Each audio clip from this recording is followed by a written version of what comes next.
My life includes being somebody who went from being a scholar student to being incarcerated in the Tennessee Department of Corrections and still was able to contribute something to somebody else's life.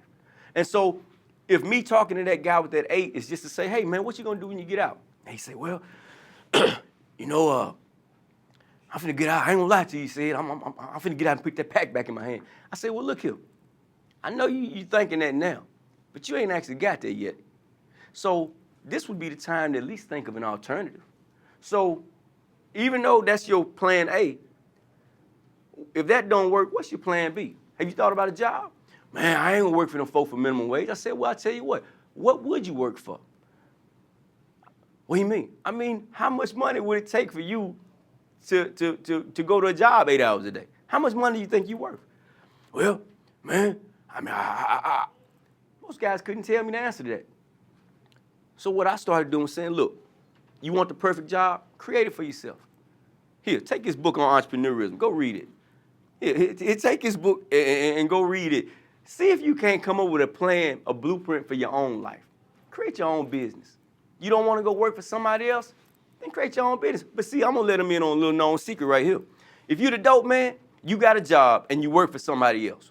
Because you're not going to be a successful dope man unless you keep product all the time, and people can reach you when they need to reach you.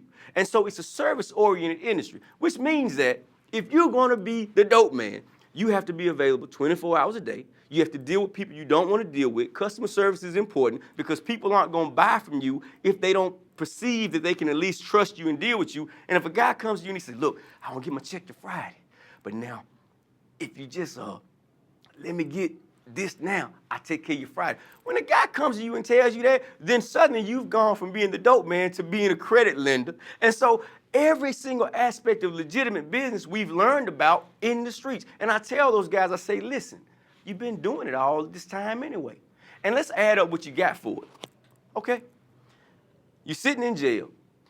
I can tell you right now that there's a discrepancy on the face of your judgment sheet that if you had a lawyer, you actually could get your time commuted because your sentence is illegal in the law. What I'm saying is there's a legal stipulation that's wrong. You shouldn't even be here for this much time. But you don't know that because you didn't have a lawyer. Why didn't you have a lawyer? Well, I didn't have one. So you're selling dope, you're doing all this, and you don't have a lawyer?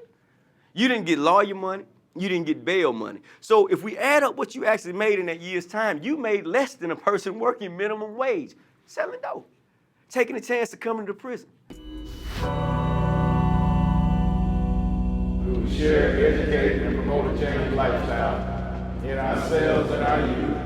With honesty, we will exhibit good morals, leadership, and community development, establishing ourselves to be real role models for each other and our youth. We will teach ourselves and our youth about politics, economics, drug and alcohol abuse, and the need for respect and authority. Thank you, John.